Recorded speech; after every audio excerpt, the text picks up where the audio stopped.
What a wonderful performance. Do you all know that Swamiji's Aradhya Devam is Sakshat Sita Ramachandra Prabhu? What a divine full performance. I hope she's get a wonderful divine full blessings. And now we start with the Hanuman Chalis Parayana. Suresh Garu. Jai Sri Mandarana. So, we are all the Gloucestershire and all our children are getting together. All our children are getting together and trying and learning the spiritual knowledge. And they started practicing Hanuman Chalisa, and for Sitarama Kalyanam, as you already witnessed, they performed more than 45 minutes of non-stop Sitarama Swami Kalyana Sankirtanas. So, with all the busy schedules in this country, we are trying our level best to promote our religion, heritage, culture and the Bhakti Bhavana in our children, so that they understand what exactly is all our parampara from our roots, where we have come from. So as part of that, we wanted to just show our Swamiji, Gauraviya Swamiji, that how our children are going to recite Hanuman Chalisa, not in his English accent, but definitely in our Hanuman Chalisa accent. May I request our students to come onto the stage, leave your slippers or shoes on where you are and come onto the stage please, very quietly, and you also get your piggy bank, whoever has got the piggy bank.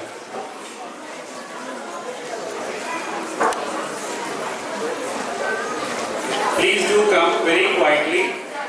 Who all practice the Hanuman Chalisa, please. And we need to make it a little bit quick. Thank you.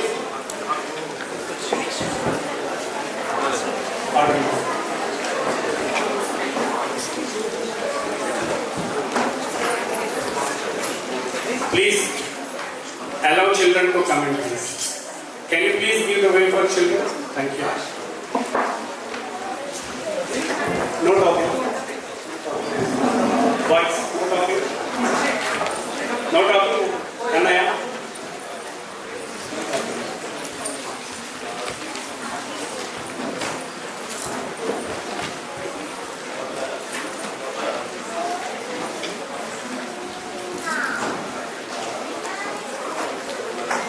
On this special occasion, Swami's visit, we made our children to do a job or a task at home, so that the parent would pay £1 to them for each task. All their hard-earned money, they have got it in the piggy bank or whatever the method they got. Now they are going to present it here to us in the event. That all will be going for the noble cause, where Swamiji's visit today is for supporting the blind students. So our all little children, whatever they have, try to work at home, got £1 for 30 days, so they put it in the piggy bank, their first hard-earned income going for the charity. A big round of applause for our children. I know there are some parents who didn't really give the tasks, so they fined with £2 per hour. Huh? Okay. If you can play the song, please.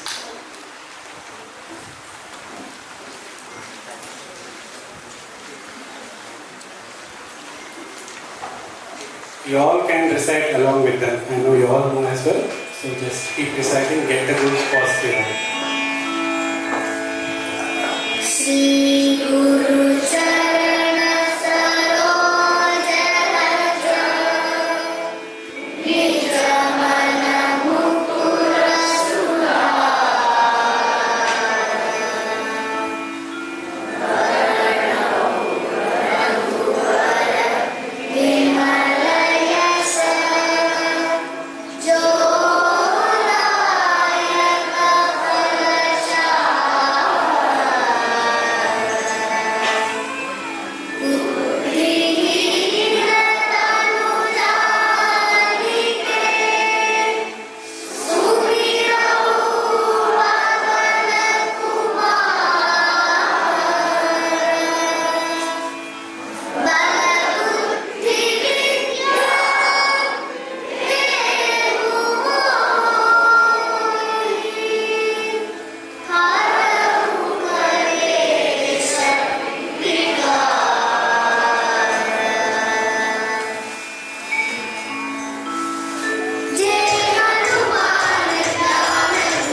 Srimanarayana. Jai Srimanarayana. So first of all, I would like to say thanks to all our parents who have dedicatedly taking some time and sending the children for the practice. So big round of applause for all the parents. And despite of having a very, very busy schedule than us, children are very, very busy in this country, as we all know, right? Because of all our pressure. That's acceptable, right? But despite of that, they get lots of peace. And unitedly they come and learn certain things that will be very, very interesting. So I would like to ask Swamiji to bless all our children for their success in their education. Definitely, they need to have more power and more blessings for their spiritual and intellectual attitude as well. Right? So you all want to say Dhanyavada to Swami?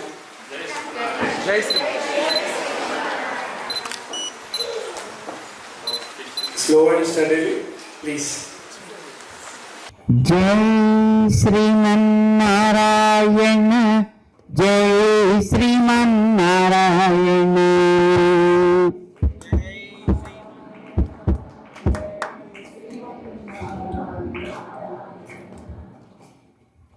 each one tone, all one tone. जय श्रीमन्नारायण जय जय जय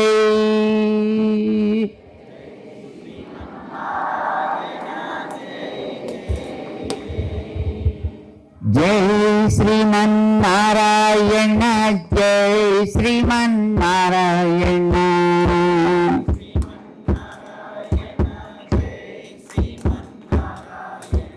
जय श्रीमन्नारायण जय जय जय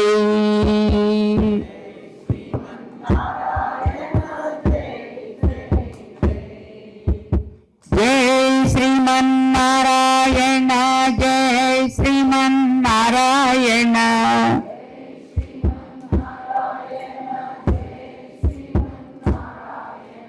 जय श्रीमन्नारायण जय श्रीमन्नारायण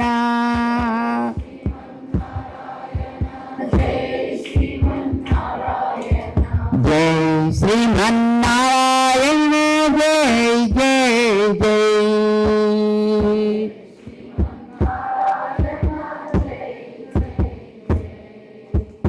जय श्रीमन्नारायण जय श्रीमन्नारायण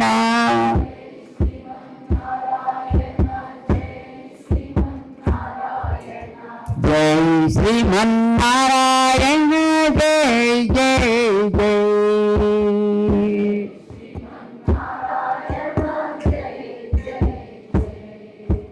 जय श्रीमन्नारायण जय श्रीमन्नारायण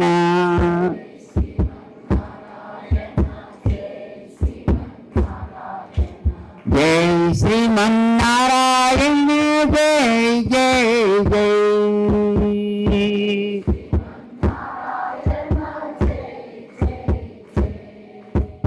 जय श्रीमन्नारायण जय जय जय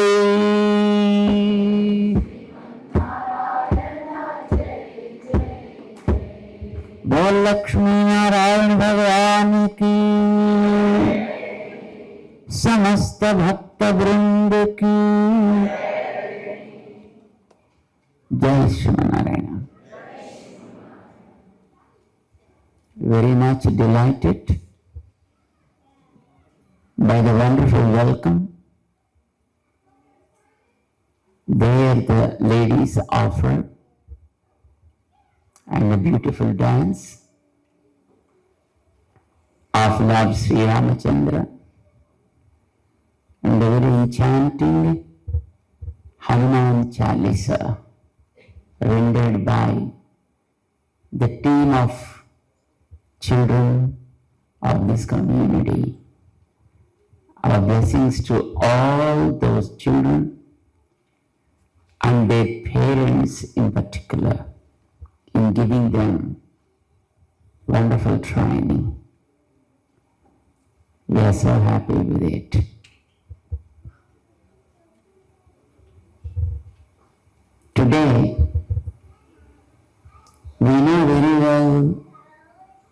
is a kind of insecurity prevailing in the society.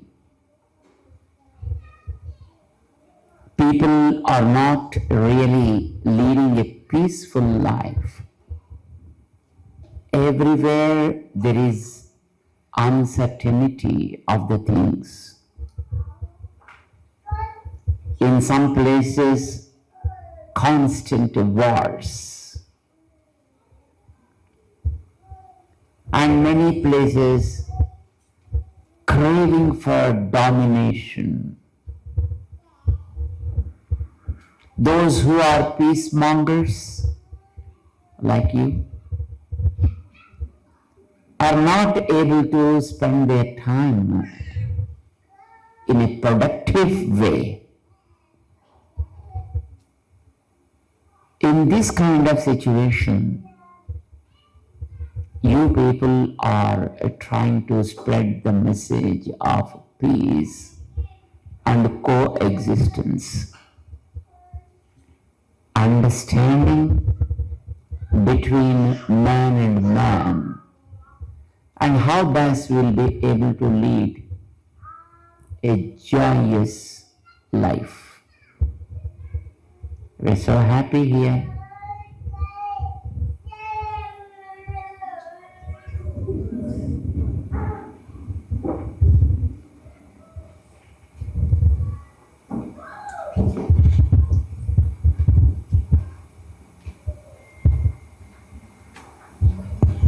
And actually today, the topic decided by our Mr. Ranjit is God Gita and Goal. This is what we want to speak about. Until and otherwise we know the goal, we won't be able to do anything, right? What is the goal of our life in general? Let people belong to any part of the world. Let people practice any kind of religion. Let people lead any kind of practices. But what would be the goal? What are you aiming at? Can you tell me?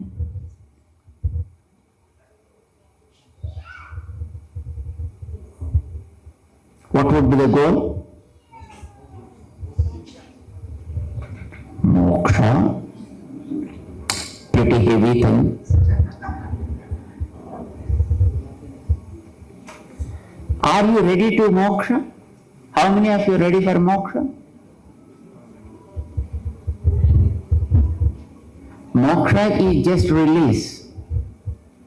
Are you ready for that moksha? We'll call helicopter.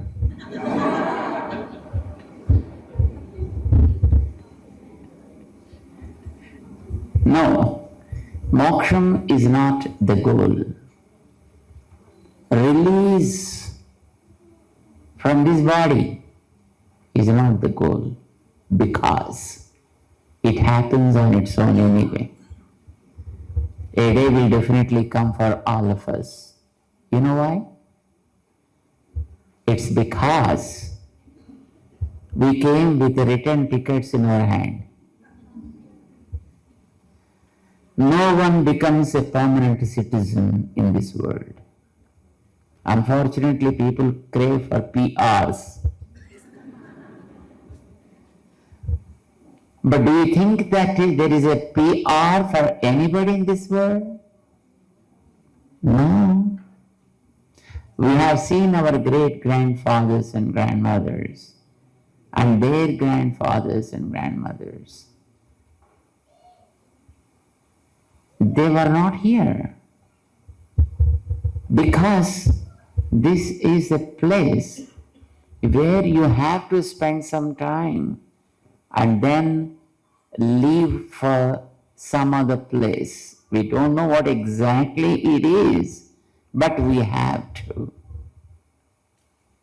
So no permanency anyway, and you need not do anything for that. Because it happens on its own, in spite of doctors sitting all around, but that will happen. So what would be the other goal?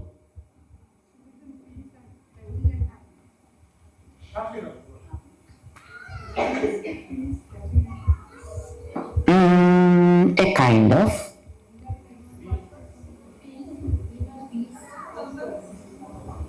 If inner peace is there and no money, is it okay? No. So our goal is to enjoy, experience things in a way we like, not with one body, if possible with many bodies. Right? We see birds around flying in the sky free. No control on them by anybody. They fly in their own way. How beautifully they fly, sometimes in a big array, and sometimes alone, going up, coming down. Oh, so beautiful. Sometimes we feel like just flying like them in the sky. Anybody of you also feel like that? If at all there is a chance for us to fly like that, is it okay? Will it be all right? Yes. When you go to waters, how wonderful to see a fish moving in the waters so freely. How beautiful it is to see, isn't it? We are not having such a capability of just swimming across the waters. Do we? We may, a little. But they, all through their life, just in the waters, if at all such a kind of ability, without oxygen cylinder carrying on the backs, if we are able to just swim across the waters as we like, how wonderful it would be. Do we like it? Yes or no? Yes. Okay.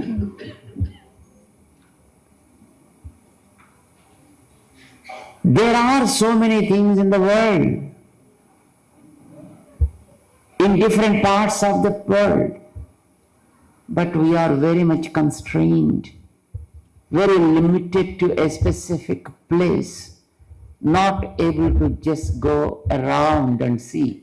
If you are here, you are just here. You are not there in home. You are not there in the office. You are not there in the hillock.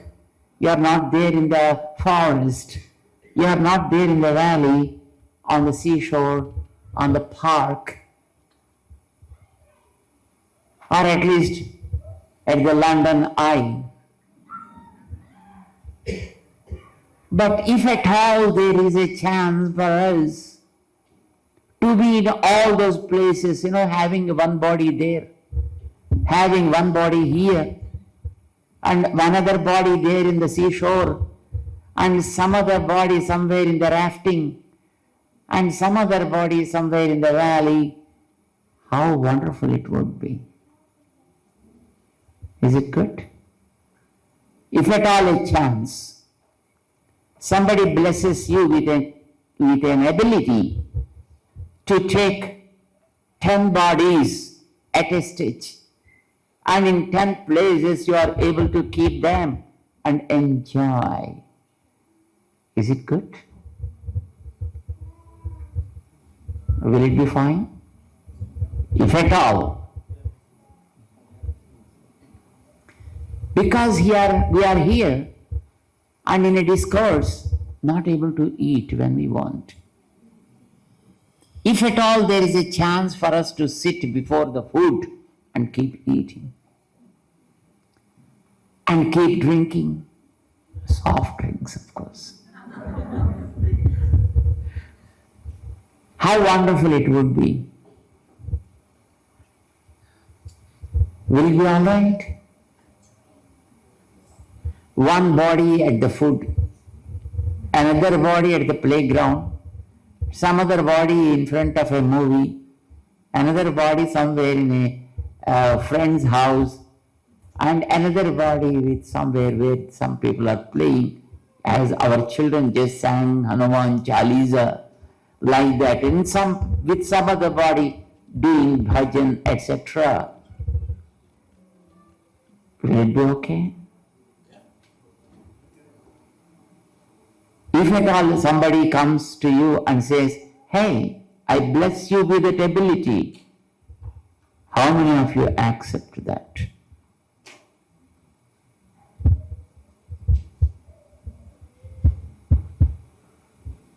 Is this possible? We think because it's not possible, so we are not just craving for such kind of ability. But if at all there is a chance for us, is it okay?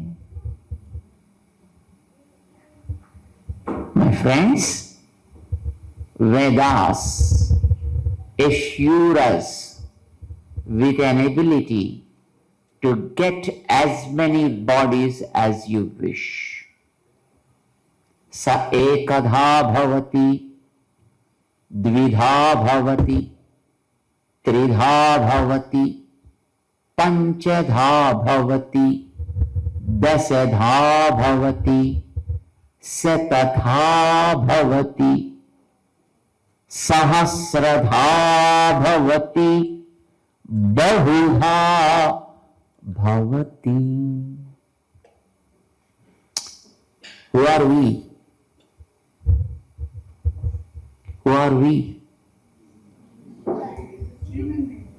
We are human beings. No, we are souls. We are really souls with knowledge. And by some odd reason, now we got this human body. We are not humans. We got this body. Now there is a lady sitting in a wonderful attire. Is that attire permanent for her? No. It is an imposed dress. So also for all us, for all of us, the souls, this is an imposed body called human. But for some other souls, they got another type of body called animals. And for some other souls, as per their probably the past deeds, the past records, they got some other type of body called birds. For another type of karma, or probably the past record, gave a body like a tree for some other souls. But for a few, basing again on their past record, a body came to them as a stone. Remember, all these bodies, whatever we see, are imposed on us to go through some kind of experience. Understand? We are going through some kind of experience. By that experience, we are consuming the result of the past deeds called karmas. All of us have a lot of karma with us. Some portion of that karma is now being experienced through this human body. That is the reason this body is not permanent. When you are assigned with a responsibility to go to some city on your office duty, is that place permanent for you? No. Because some allotment is given to you and you go there, do the job, come back to your place. That is temporarily. But this is also a temporary place for us, the souls, to be here in this human body. Basing on the record, bodies are formed.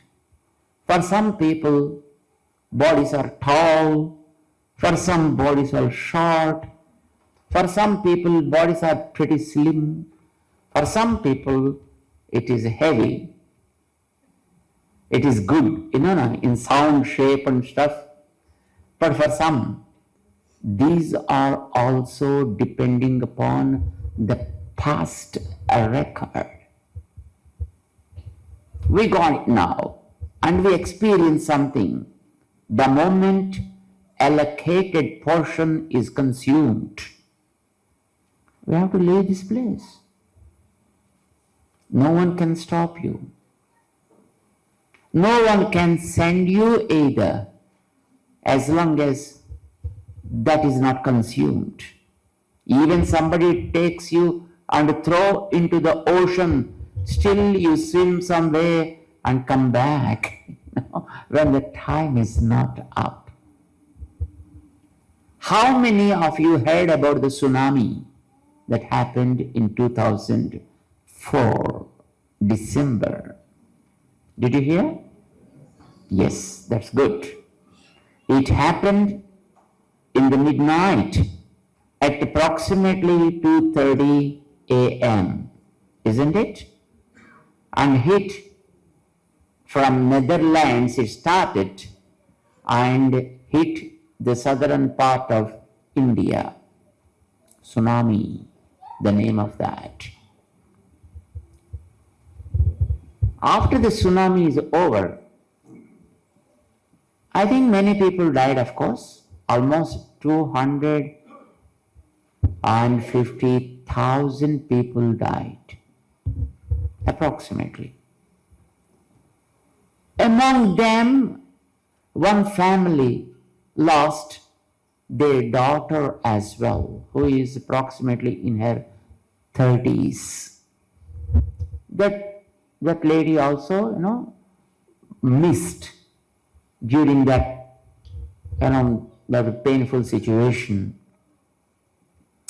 And those family members performed all the final rites to that lady. Final rites, right? After death, a few things are offered, right? They conducted all those very strictly, very religiously, everything was done. After 15 days, she came back. She just came back in a normal form. People started checking the legs, whether they are front or back. It seems, if at all a person goes and comes back, their feet won't touch the ground and feet are, will be back and no blinking will be there. It is said like that. So they started checking her. What is this?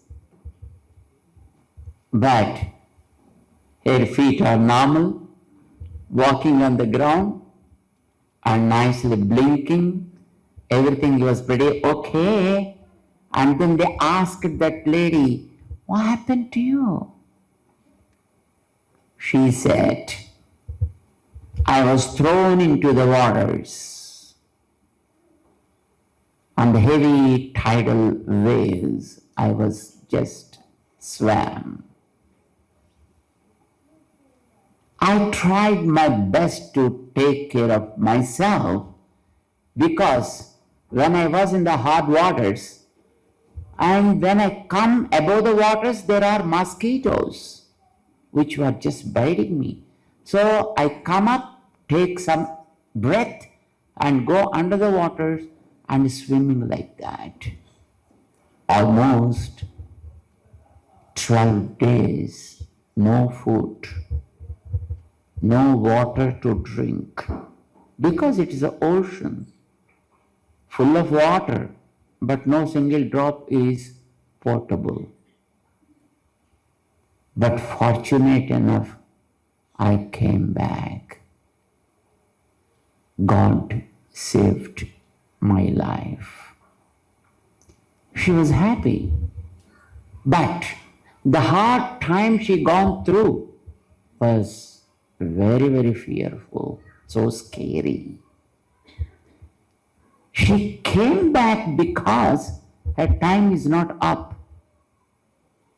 Though water's taken away, but she came back alive. What we need to understand, if the time is not up, no one can do anything to you. And when the time is up, no one can stop you either. We have to leave. And this is the human body we got because of the karmic bondage. What you said, moksha. What does it mean by moksha? It's a release from that bondage. If we are able to cut down that bondage and come out of the clutches of that, that is normally people call as moksha. It's okay. But any release is called moksha only, just for your information. You are all sitting here in this hall, right? And if I stop my discourse and allow you to go out, that itself is a big moksha.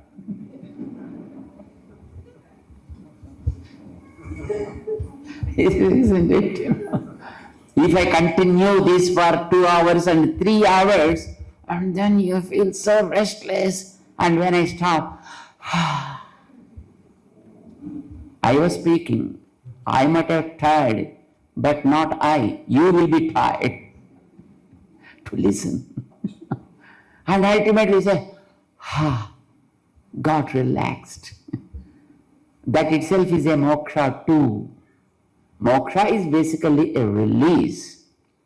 And unfortunately now, we are tied up with those ropes of karma, and we are here in this body. And because we are tied up here, we won't be able to act as per our wish. If these bondages are cut off, then you can become whatever you want. You can do anything you wish. You can get any number of bodies and you can just enjoy the divine bliss. This is what the scriptures are assuring us with. This is there. It happens.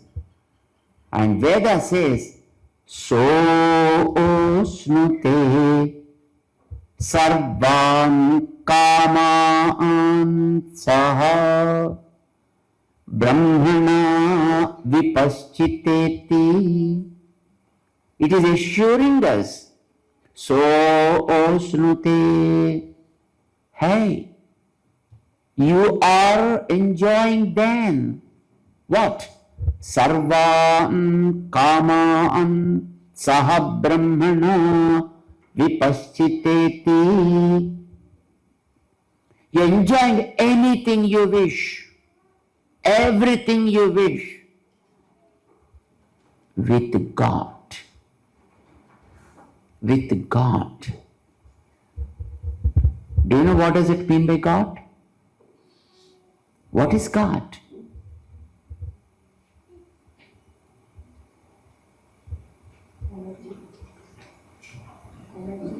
Just energy. What do you expect God means?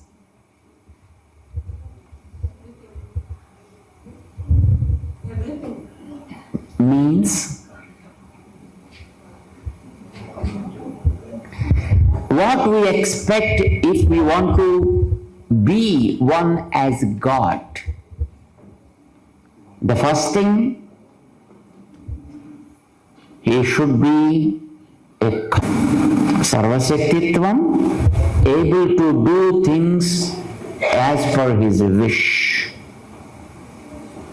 Somebody comes to us and says, Swamiji, my health is not good.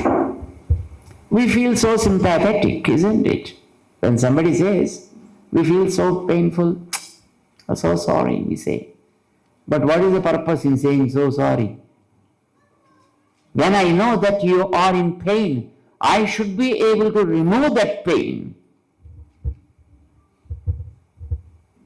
And if you are incapable of doing something, I should give you a kind of strength so that you will be able to execute that. I know, but not able to act.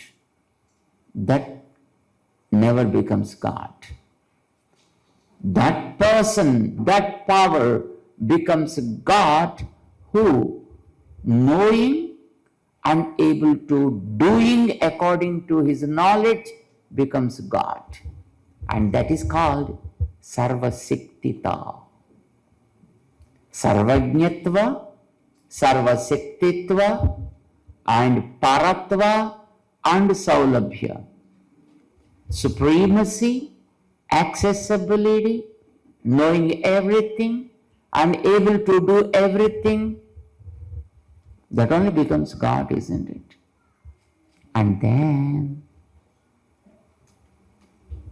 if he is somewhere in his abode, and occasionally he comes, and then only he does something, means, what's the purpose? He can never become a God.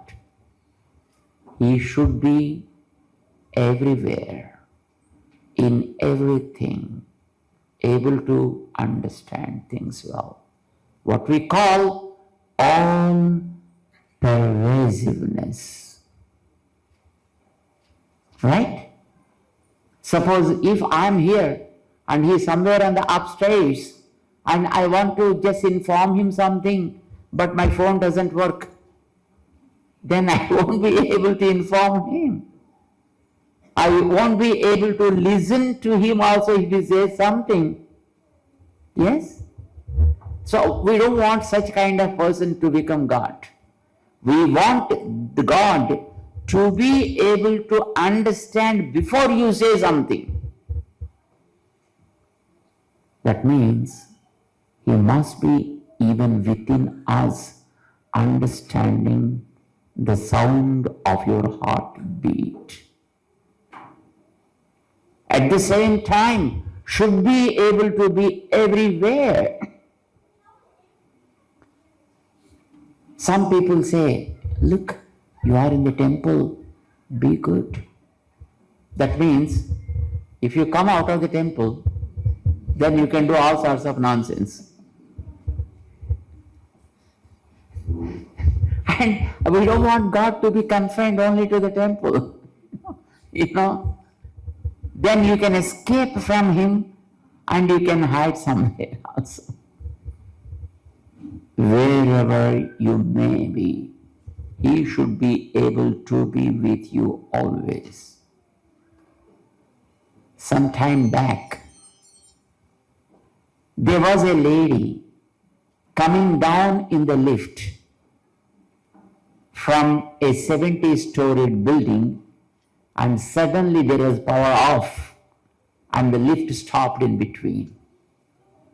Not today, but a few decades back in New York City, right? And it was surprising, just like this.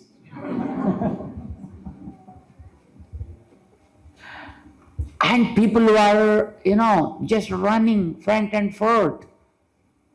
because there were many people maybe there in the lift and they want to save them. And surprisingly, the phone was working in the lift. And people understood that the lady is there because she was an important lady. And they asked, "Hey, are you alone?" Somebody from outside called her into the lift and asked, "Are you alone? Or is there anybody?" She said from the lift, "I'm not alone, but I'm by myself." She said, "God is with me." You understand what this means? God is there with you. Many people think, "Oh God, why did you take me? Why did you leave me alone? I'm suffering, not seeing. You're not just caring me, God." There's no moment God is not with you. He is within you. From where the knowledge sprouts, He is there. And He is the responsible one to every moment of yours. Unfortunately, you did not realize. So, one becomes a God when He is just very much with you, not somewhere sitting in the upstairs waiting for your call. What we call it as all pervasive. All pervasive. He spread all over. That becomes a God. I told you a few qualities of God. If someone you want to call as God must possess all these qualities, a few what I told, but there are many qualities like this. If at all he possesses, then only we call him as God. Right? And he can do anything. He can be everywhere. And he is above all these planets, above all these galaxies, controlling all of them. At the same time, he is within every one of us, listening to our heartbeats and supporting our life in this body. Such a one can become God. Yes or no? These are the qualities, what I say, my friends. And our Vedas, our scriptures, very clearly declare that he got all these qualities. And we call him God. And in Sanskrit, with all these qualities, if you wish to call one with a name, the Sanskrit language is so beautiful. It just coins a few letters and make a word Narayana. What does it mean? Narayana. We are all called Naras. We are all Naras. What does it mean? No. Human is only a parameter of the whole. We are all Naras because we are eternal. Souls, we are souls, what I said, right? Souls are eternal. Soul will never die. Soul will never born. That means we are always there. But we get a body to experience our karmas. That's what I said just before, right? And we keep migrating from one body to the other as per our past records. So the bodies are temporary, but you are not. You are permanent. Because you are permanent, your records are also permanently with you. You carry them. This is what our Bhagavad Gita says. It says, Sariram yadavapnoti yichchapi utramati swaraha grihitva etani samyati vayur gandha nivasayat. When soul leaves this body, carries a few things with it, and they are our sensory organs and the mind. And these are the stock boxes of our past records. So, gruhitva etani samyati, picking up all these things, the soul goes to other body. From there again to some other body. So it keeps on migrating from body to body, carrying these records. We are all those souls. Fortunate enough we are in a human body now. And before this we don't know from where we came here. Leaving this we don't know where we are going. But are we interested in keeping the journey on and on? Continue like this?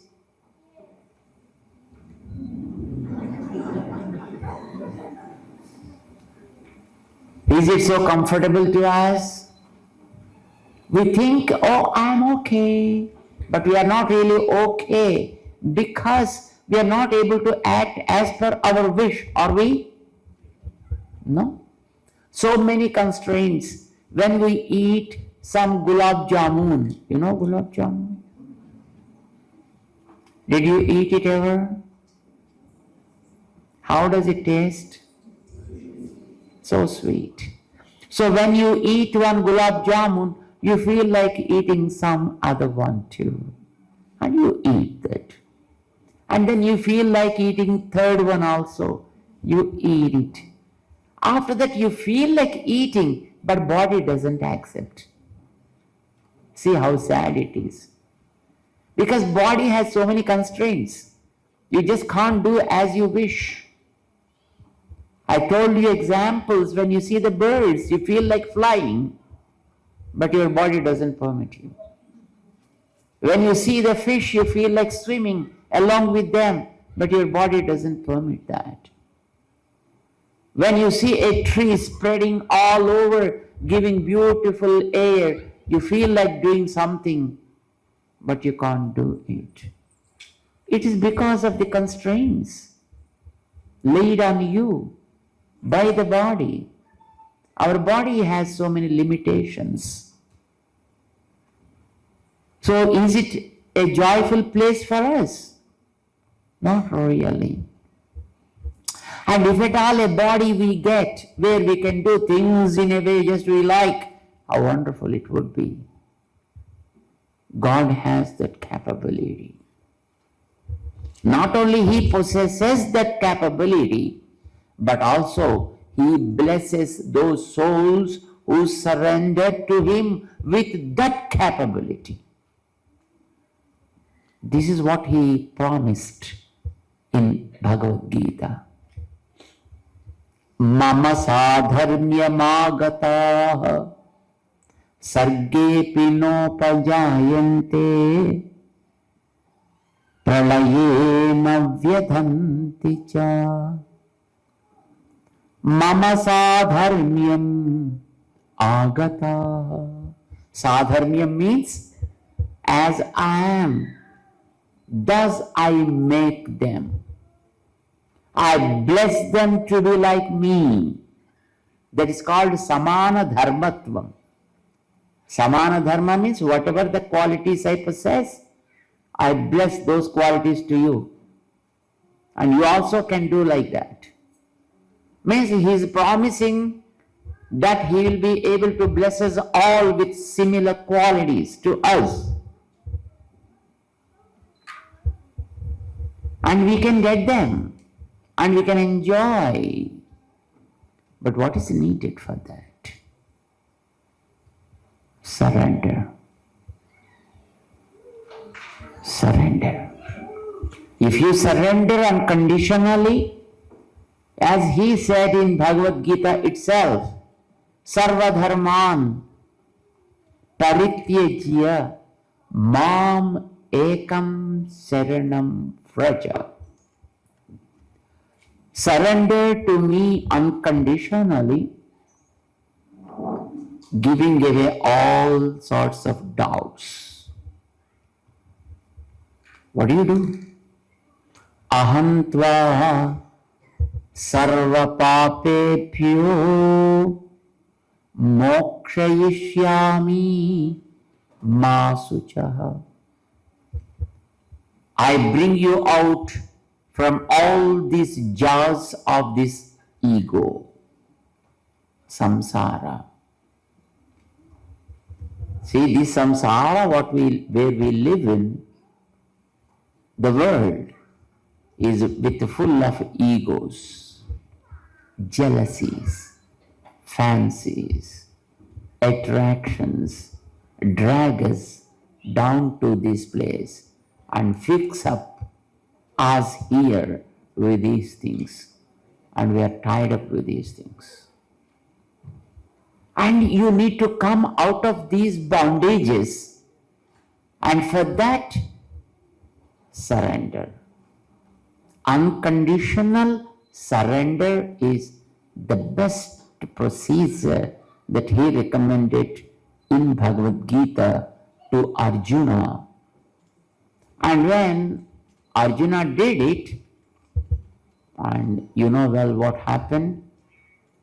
Though the forces on the other side with the Kauravas are 11 Akrauhinis, and for them it's only 7 Akrauhinis. And where with the Kauravas, very powerful warriors were there like Bhishmacharya, Dronacharya, Ashwathama, but Pandavas won that war, and they were able to establish the value of righteousness. Those who cunningly want to suppress others, they were defeated, and those who stood for the righteousness won always, and then they lead a peaceful life. This is what he's going to bless. This is what he wants us to enjoy. But for that, we need to have such a kind of faith and surrender. That's what Bhagavad Gita says that. And it also says that he is the one who is all pervasive. Maya tatamidam sarvam jagad avyakta murtina. In 7th chapter, he said that. And also he promised that he'll be there in the hearts of everybody.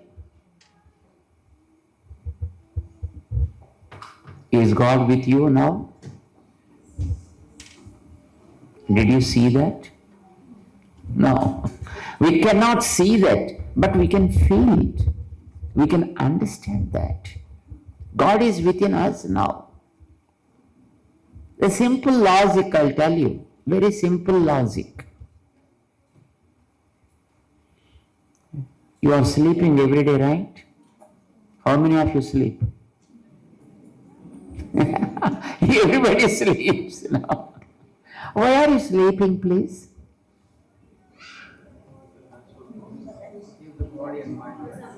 Rest, because you are tired. Okay. Because you are tired, you want to take rest. And imagine your heart said, hey, you are sleeping for 6 hours, right?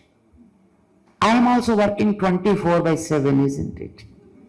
You know, pumping the blood. Tip, tip, tip, tip, tip, tip, tip, tip. Let me also take rest for a couple of minutes. What happens? You don't know what happens. The next person will say, Ayyo, Swamiji, he was okay till now. We don't know what happened. How your heart is beating, is it because of you? Are you the controller of your heart? Yes or no? But then why it is beating?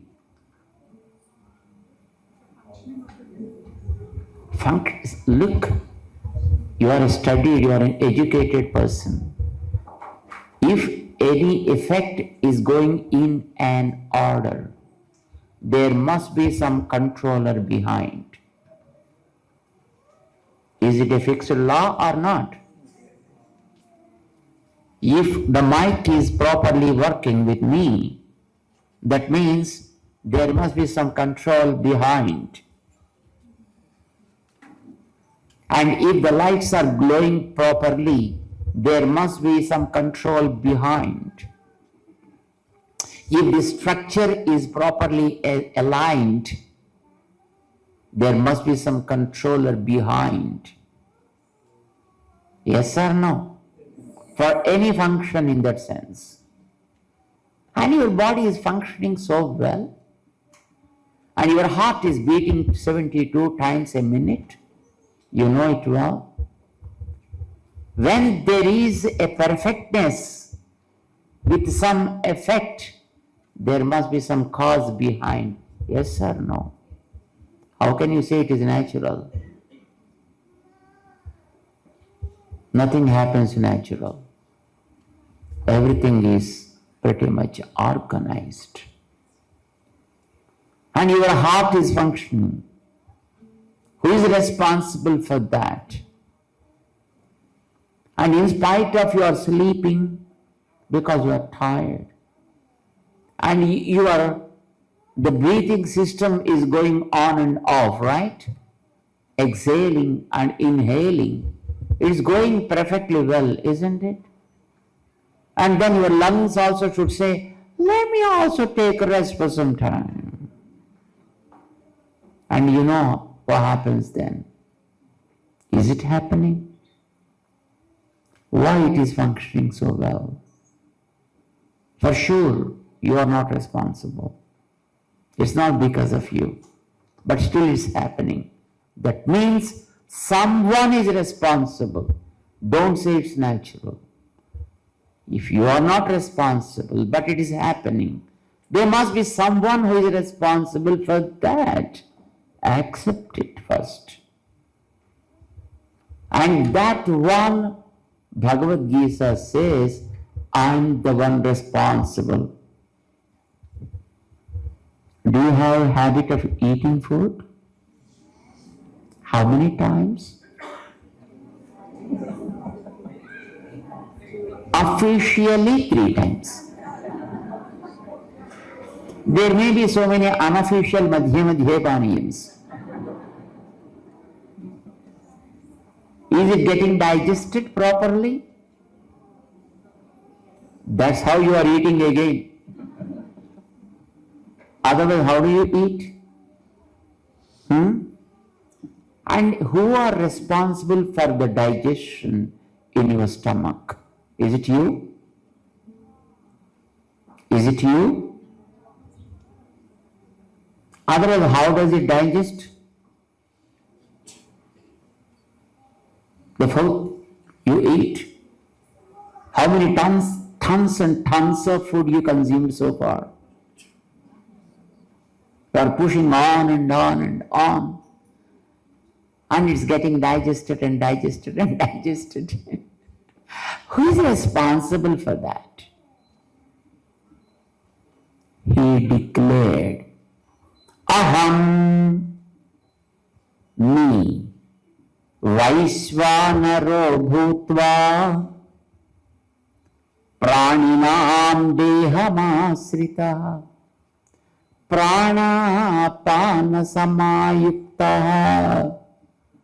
pachami. I am digesting annam, whatever you eat, Chaturvidham. Whether it is something solid, something liquid, something you lick. Right? Khadya, Peya, Choshya, Lehya. These are 4 types of foods you eat. Right? Some foods you, what you call it? Jurradam. కొన్ని జుర్రుతాం కదండి, పాయసం లాంటివి. And a few are just like, pails. Just you lick a few things. ఆవకాయ అన్నం కలిపి పెరుగు దాంట్లో కలిపామనుకోండి, ఏం చేస్తారు దాన్ని? బాగా కలిపిన తర్వాత నాకితే వా ఏమి రుచిగా ఉంటుందండి. అదే మోక్షంలా అనిపిస్తుంది.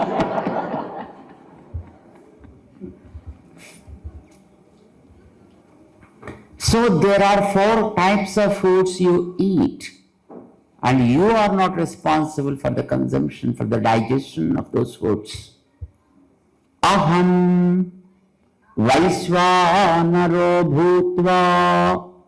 He said, I am the Vaisvanara, inner fire, to digest those foods and see that it is distributed all through the body. You call it Jethara Agni, but it is a fire that burns, responsible for the digestion of everything that you drop into this box. And he is coming out of this dreadous cycle of death and birth. We have to come out of the jaws of this samsara, of this egotistic life, and just enjoy that divine bliss there. I think should be the goal, isn't it? Is it possible? Our Bhagavad Gita promises that it is possible. You can get it, and it is promised by him, and he blesses us with it. Then you can think something and it happens. What is the status then? It is said, apahata papma vijaraha vimrutyuhu visokaha apipasaha satyakamaha satyasankalpaha. These are the things that it is called Ashta Guna Avirbhava.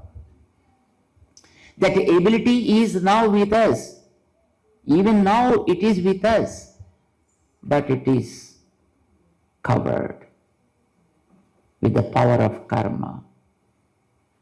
It is just like a cocoon, and we are just confined into that. We need to come out of that cocoon. And then what happens? Apahata papma. You are not touched with any kind of dust of this world. Vijaraha, no old age. Vimrutyuhu, no death. Visokaha, no pains and sorrows. Vijighatsaha, no hunger. Apipasaha, no thirst. When nothing is there means then what are we possessing then? Satyakamaha, satyasankalpaha. Satyakama, whatever you think that happens to you. Satyasankalpa, whatever you think that becomes good to the entire universe. That means you become a well-wisher of the entire universe. And you think something, it happens. Such a kind of greatness is there with every soul. Every soul, not only you, he, she, but every soul, this kind of ability is there. Even to the soul who is in the body of a mosquito, of a fly, of a bug, of a bacteria. Every soul has this kind of ability with it. But unfortunately, their bodies are not permitting them. If you keep a fly in front of you and say, "Hey fly, do you know who is God? Please surrender to God." Even if you teach and the fly, I don't know whether it's he fly or she fly, but they may not be able to understand. And if you keep a goat in front of you and start teaching, and that animal cannot understand, a bird cannot understand. But fortunate enough, these bodies, what we are blessed with, human bodies, are allowing us to understand this. How blessed are we? That's why Chinna is a Upanishad. What is the name of that? Chinna Upanishad. It says, "Iha cheda vedit adha satyamasti na chediha vedit mahati vinashti." My friend, this is a great chance for the soul to be in a human body. Make best use of this. Realize what you are. Dedicate for the goal of becoming like Him. Aim at that and surrender to Him.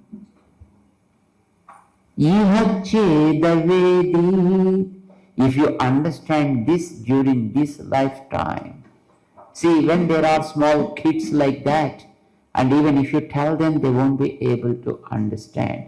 So some life is gone for us. Waste. Because it's not matured enough to understand. When we reach a stage, say after 60s or 70s, even if you say something, the person is not able to receive because of his body's forces on him. Now we are able to understand. Fortunately, mind is sound. Body is in sound. Your senses are able to understand. Your senses are at least listening to some extent, right? May not be 100%. For some people, when they sit down, even for raising it becomes a difficult. For them, sitting becomes a difficult. Until there is a chair, they won't be able to sit. There are some restrictions, there are some constraints, even now to us, but still, there is some control for us on this body, isn't it? So it is said, "Sthite manasi susvasthe serire."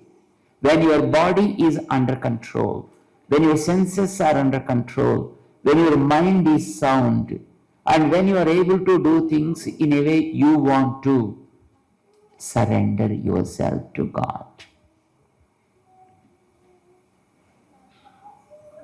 And what happens?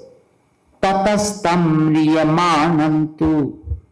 When your body becomes uncontrollable, when your senses won't listen to you, then God promised, "I'll do what you are supposed to do then."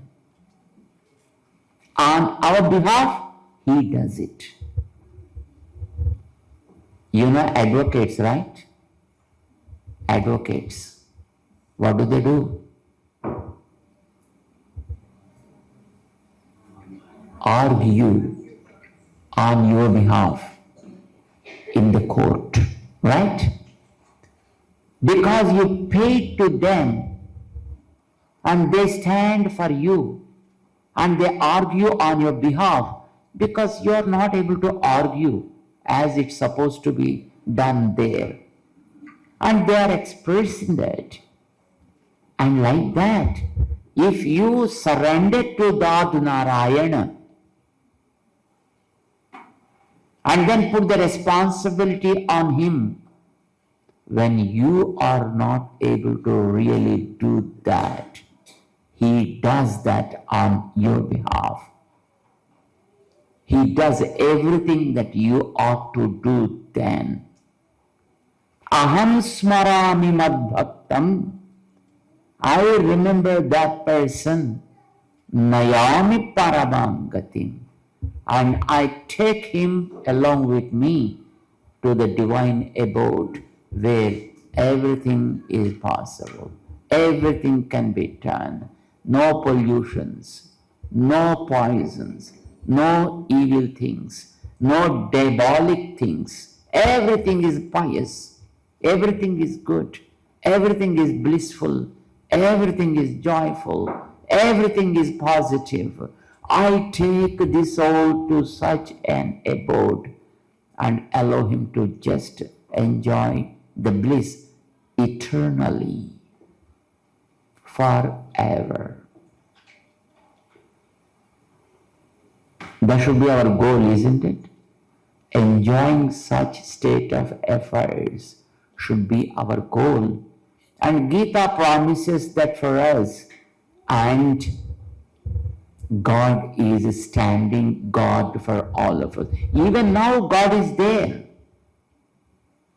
My friends, remember, though many people are not recognizing him with them, we are not recognizing him right now. Are we? Still, he did not leave us. See, if there are some friends, and when you don't listen to him, and he says, now why should I be with you? Let me go. And then those is cut off, and then he goes. In the world, if you are not really listening to the friend, even the friend won't talk to you, and he may not give you any suggestions. But in spite of our hatred, some people hate God. Do you know that? Some people speak something nonsense about God, but still he is not leaving them.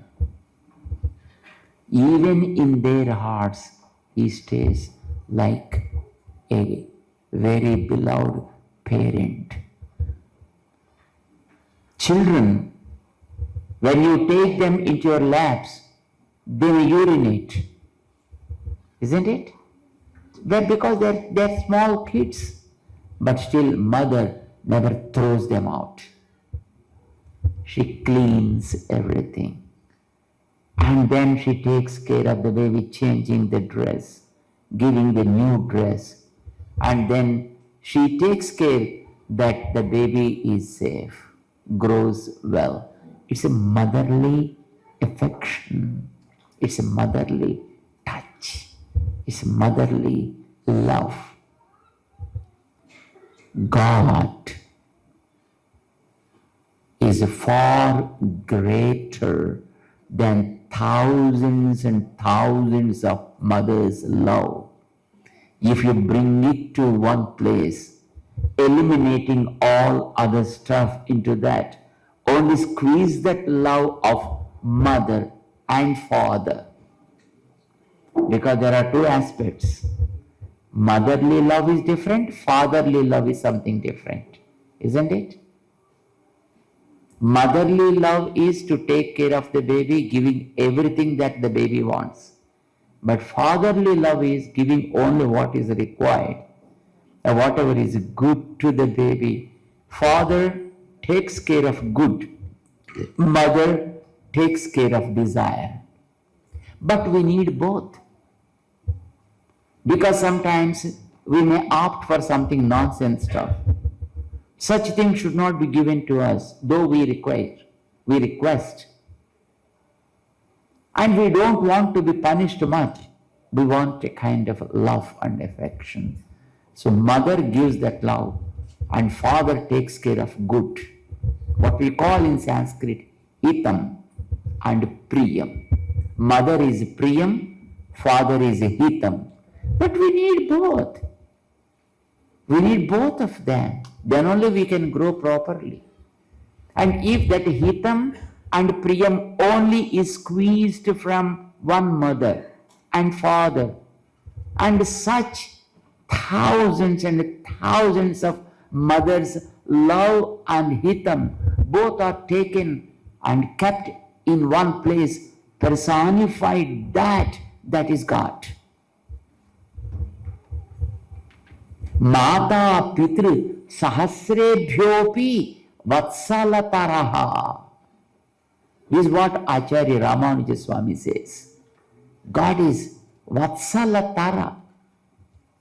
His affection and his concern for us is far superior than thousands and thousands of fathers and mothers. He blesses us with that. That's what God is.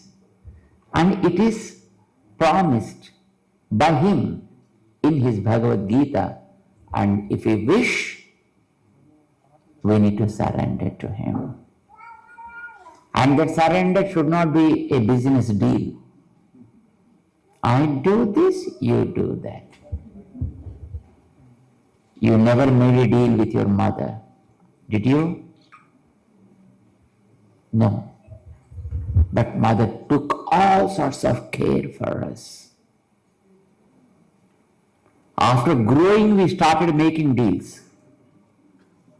But for our growth, when we did not have any kind of knowledge, even then, mother gave us everything at the cost of her own life. She gave the birth. She gave good heart, sound mind, so many senses, vital organs, and good culture.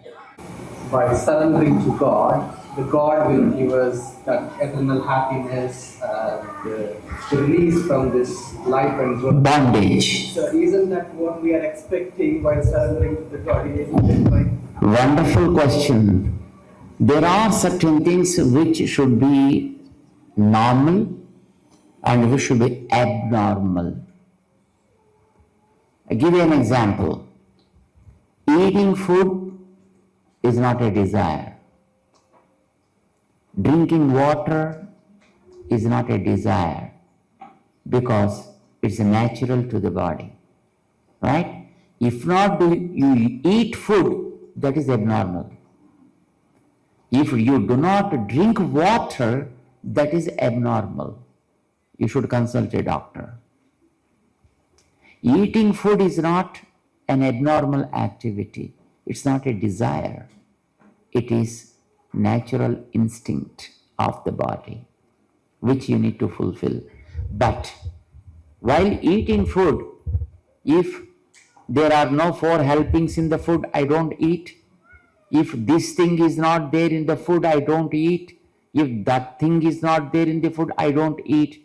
That is for sure a desire. Eating food for the sake of supporting the body never becomes a desire. It is a natural process. What we call is sahaja. Anything that is sahajam, anything that is normal, anything that is natural is always accepted. That never falls into the category of desire. don't they say the eternal moksha is actually not having any desires at all, even for maybe that happiness, the blissfulness or anything, having no desires at all, wanting absolutely nothing. And then why to go to that stage when there is nothing, absolutely nothing at all? Not think of such kind of things. It's way something is here now. If you adopt a stage where just you become like a stone, why to opt for such kind of things? We souls are having knowledge of our own. So knowledge, when you have that, it never thinks or it never stops. It's just like a flow. So you need to know something, you need to think something, you need to feel something, you need to share something, you need to enjoy something. That is the knowledge. So can we have that kind of blissfulness in this life itself in human form? It is not possible because of the body, because body is not made for such kind of thing. The nature of the body is decaying day by day. Right? When you are young, the state of body is something different. Now your state of body is something different. And tomorrow it will be something different. So the nature of the body doesn't permit that to experience. In spite of doing hundreds of things, it goes in a process. You see the tree? One day it was just with full bloom, and slowly those leaves change their colors and then they fall down. That is the nature. Even body is also made of such kind of things only. Right? It is a composition of 5 elements. The nature of those elements is again deterioration, change. So automatically it happens. What doesn't change is the soul. And hence you have to aspire for that which is unchangeable.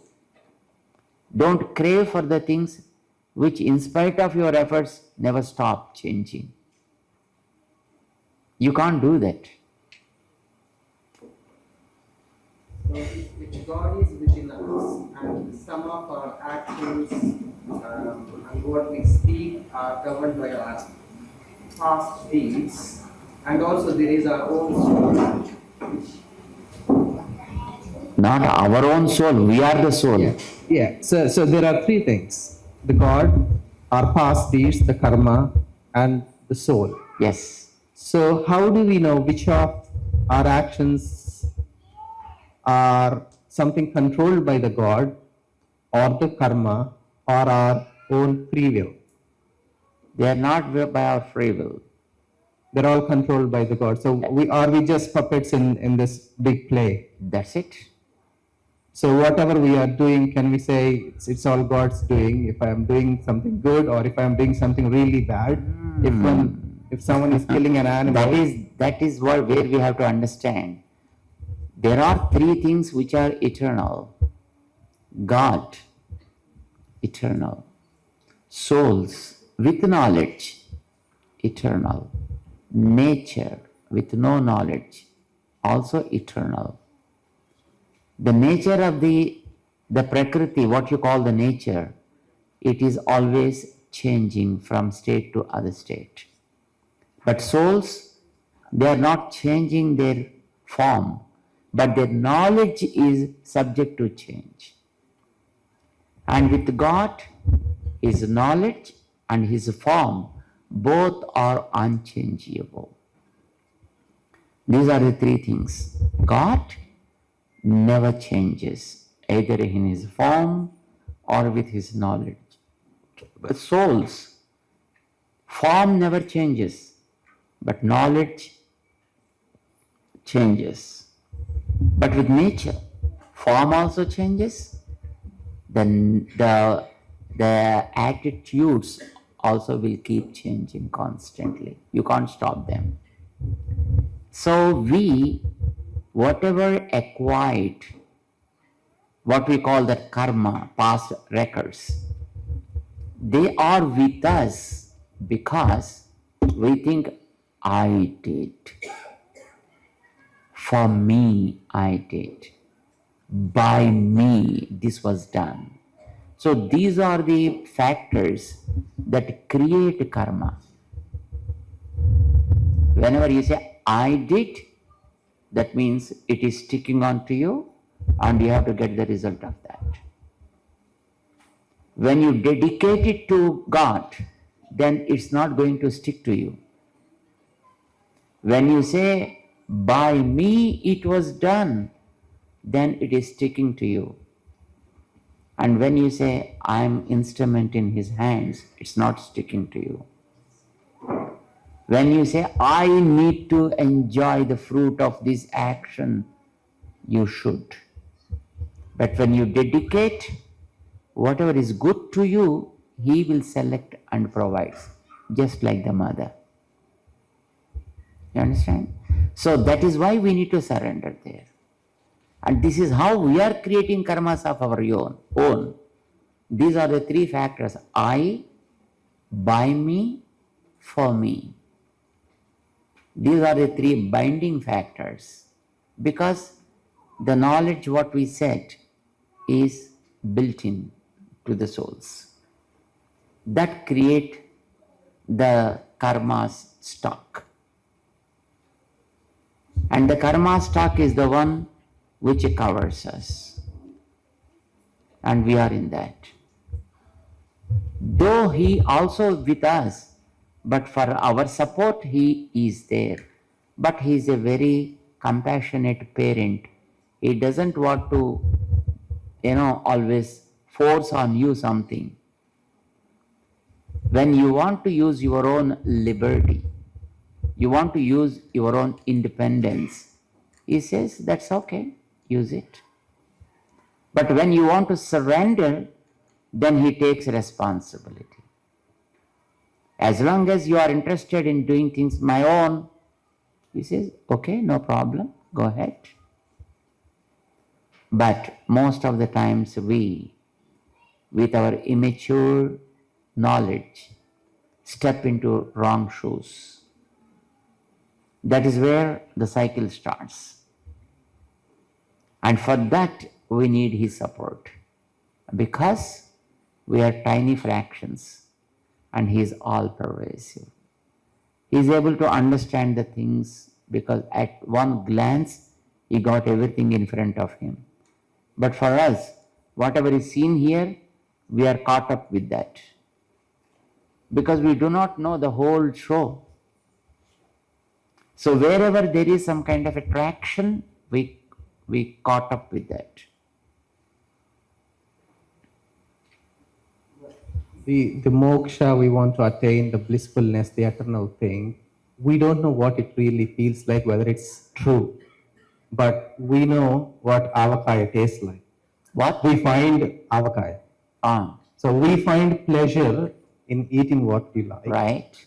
In going to places we like, in seeing and experiencing. So although these desires are endless, we are attaining that pleasure temporarily at least, and until that moment. And that's by good. buying a car we want, by doing something we want. So we are at least experiencing those pleasures and enjoying in this life. But what is really happening beyond this life is not something we do not know. This is what exactly Arjuna asked Krishna, and he answered in 2nd chapter. You do not know your old age, do you? No. But are you doing something for old age? Why? When you do not see the old age, you do not know what's going to happen tomorrow. But we are seeing others. That's right. You are seeing others and you think, yes, for me also such a kind of state would be there. It's not sure. Because we know many people, even when they did not grow well, left the bodies. Right? There is no guarantee. Though you see some person living for 100 years, there is no assurance that one is going to live for 100 years.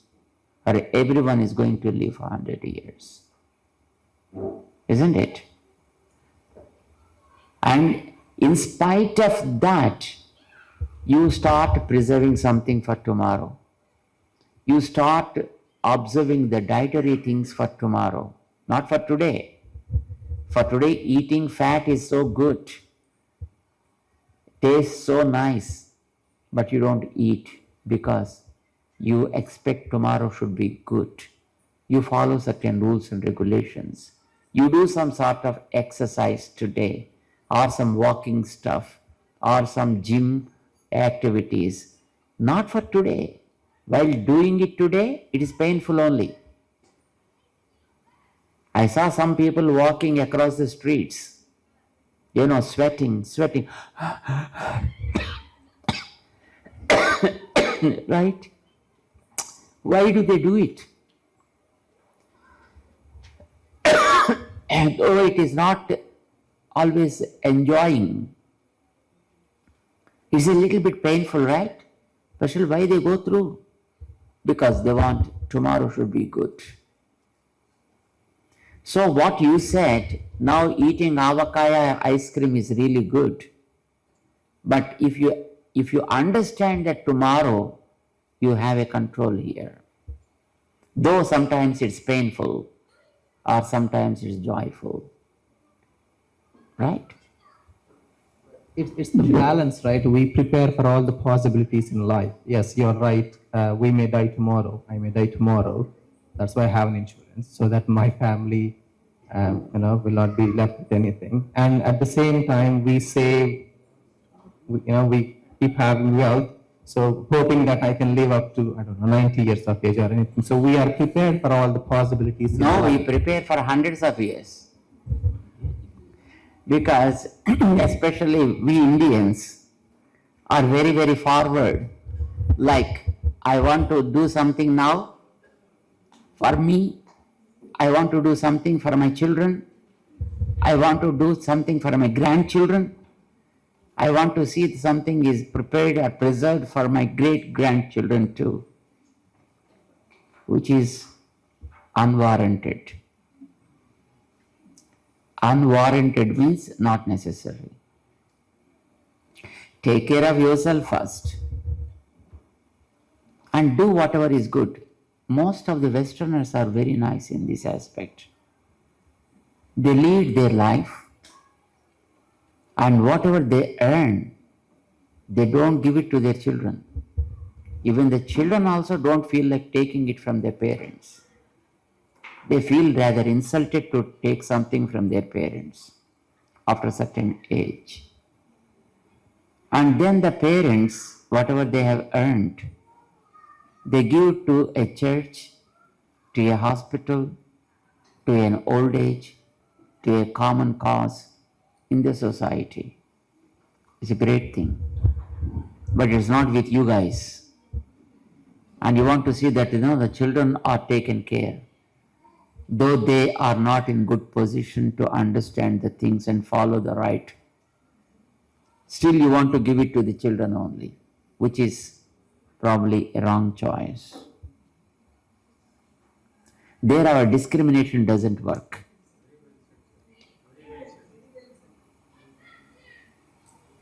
And our children, on the contrary, they want to lead the life of Western children.